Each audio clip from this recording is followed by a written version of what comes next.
Hello mga ka-viewers, welcome back po sa aming channel. Morning mga ka-viewers. Happy Friday. Bakit tinago mo yung bagel mo? Kumakain naman si... yung bagel ko. Ayan, nagkakape po si Dadong. Alam niyo na kapag may coffee tayo, morning yan. Kain tayo. So ayan po, Friday po ngayon. Maganda yung aming panahon. Napaka, ayan o, pasikat ng araw. Pwede na mag-barbecue. Sa totoo lang, pwede na mag-ihaw-ihaw sa labas. Sa linggo kaya? Oo, pwede na tayo mag-ihaw dun pa sa likod. Sabi nung friend namin, babakasyon daw sila.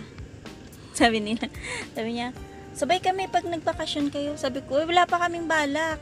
Ay may balak pala pero wala pang tagal naman na naming balak eh. Tapos yung... Wala pang schedule kasi naantay pa. May mga inaantay pa. Tapos yun nga, yun yung dati naming yung nakakausap dyan sa coffee shop na ang sabi gustong-gusto niyang pumuntang Pinas para magbakasyon lang. Kasi may friend po siya na dito din galing tapos nakapag-asawa ng Filipina.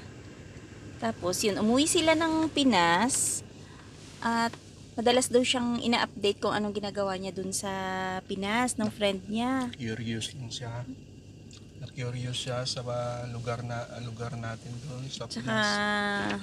yung yung pamumuhay, tapos nakikita niya na yung friend daw niya nag-e-enjoy sa buhay doon. So, parang gusto niyang puntahan din yung Pinas para ma-experience din kung ano yung buhay doon.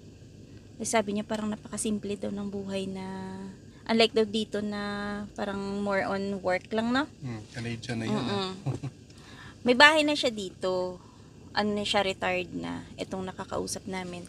Tapos, yun nga, sabi daw, mostly ng mga nakakausap namin na mga retired na, ang sabi nila, buti pa daw yung mga Pinoy. Kumaga parang naiinggit daw sila kasi, buti pa daw tayo, parang may option tayo na pag halimbawa ayaw na natin dito or alam mo yun, parang medyo gusto mo nang lumaylo sa lugar dito, gawa ng sobrang lamig. Buti daw tayo kasi may option na pwedeng bumalik ng Pinas at 'di ba? Ituloy kung ano yung buhay meron tayo dati or magsimula ng panibagong buhay. Sila daw kasi no choice sila.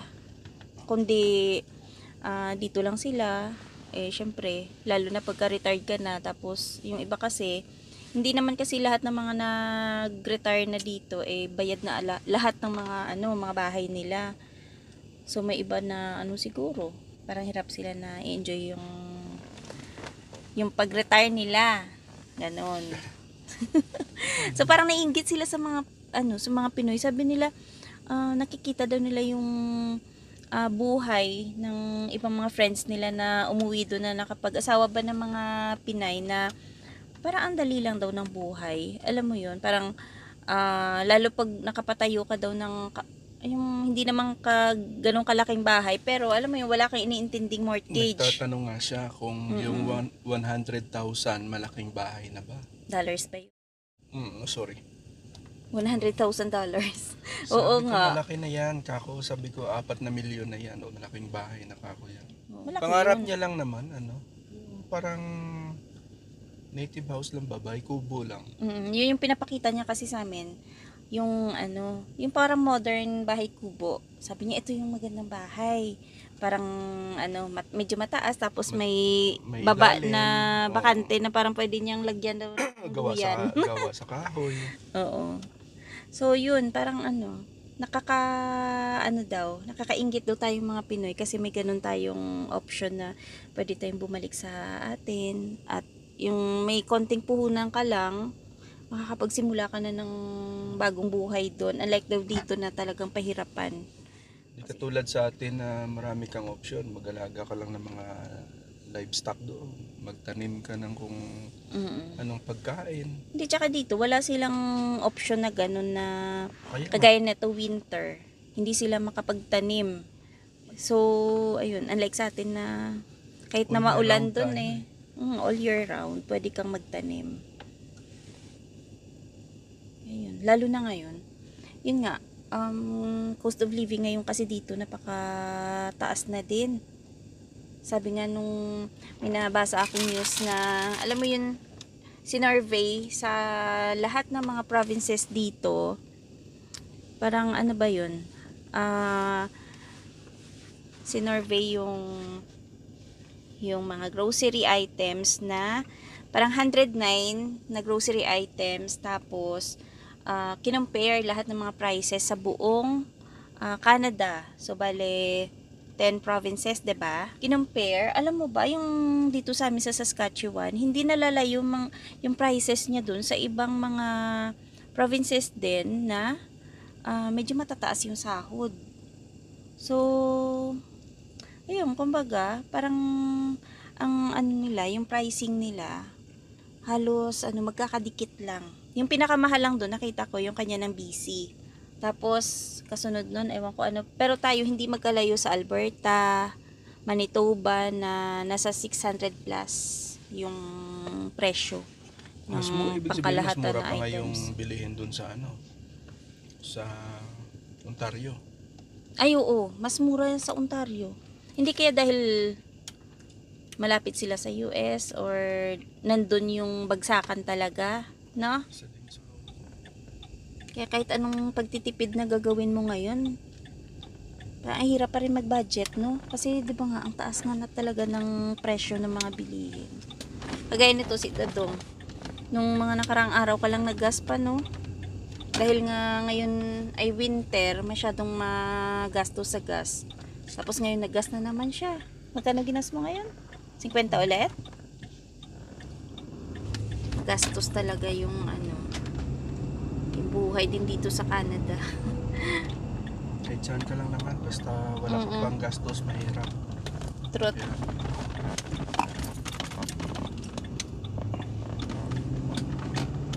Pero yung mga foreigner talaga, yung nagustuhan nilang Pinas,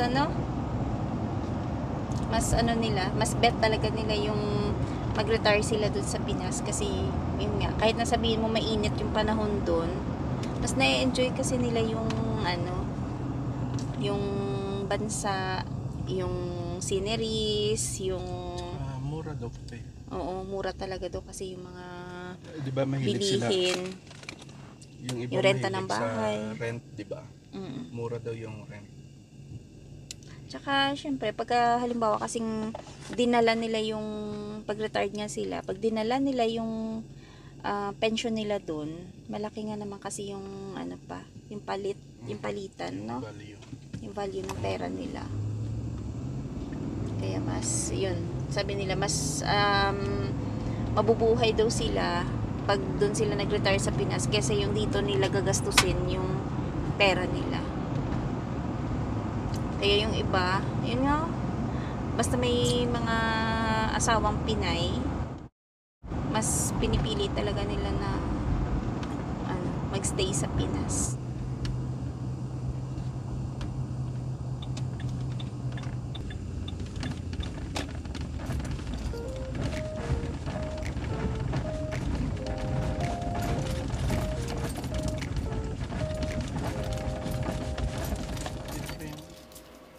So, mga ka-viewers, gumagawa po pala ako ng pulburon na merong cashew nuts. At ayan, minix ko naman yung cashew nuts dyan sa toasted flour. Meron na rin powdered milk and sugar. Mix lang po natin maigi.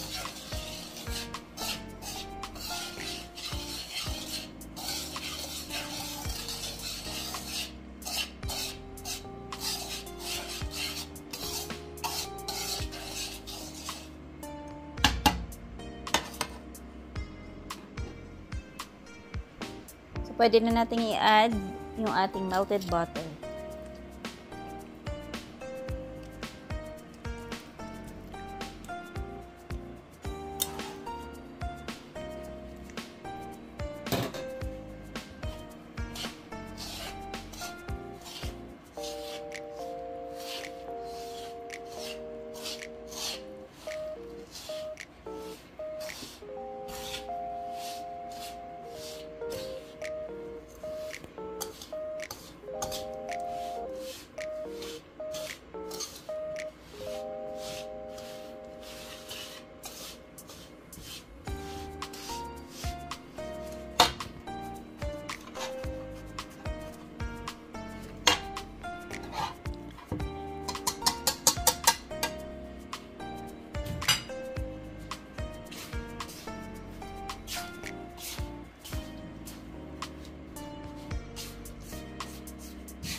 Ayan po, pagka na-mix na po na maigi, pwede na natin siyang i-shape gamit po yung ating polvoron molder.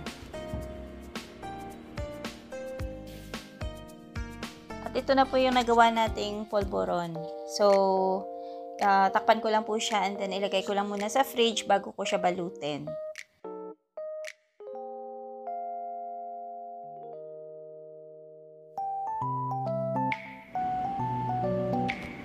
So, yan na po pa din natin itabi dahil na ibalot na natin. At so, meron na tayong panghimagas after kumain. Ayan, thank you so much for watching. Ingat-ingat. Bye-bye.